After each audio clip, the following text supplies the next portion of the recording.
teksa citoi kanunin "Shtëpia e shqiptarit është e mikut dhe e Zotit", kryeministri Edi Rama ftoi liderët evropian për drek pas sesionit të parë të Komunitetit Politik Evropian. Rama tha se zakonisht dreka nuk është falas, por në Shqipëri është e kundërta, pasi në çfarëdo cilësie do të jenë të mikpritur.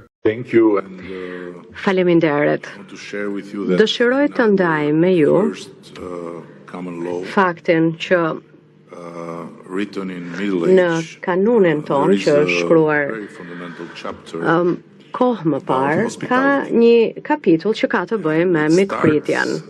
Dhe ai fillon me një citim që thot që shtëpia e shqiptarit i përket Zotit dhe mikut. Dhe kjo fjali është vërtet shumë e thellë. Dhe është edhe origjinë e faktit që ne arritëm në fund të luftës së dytë botërore si vendi që në atë moment kishte më shumë hebrejnë se që kishte pasur në fillim të tij, sepse ata erdhën si miq, të cilët u mbrojtën, të cilët shqiptarët i mbrojtën me jetën e tyre.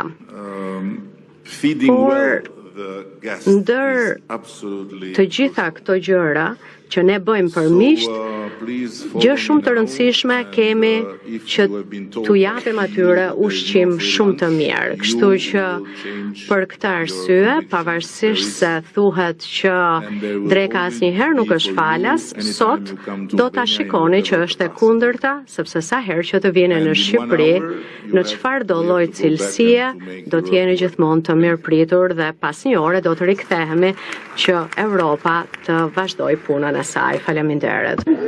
Bravo.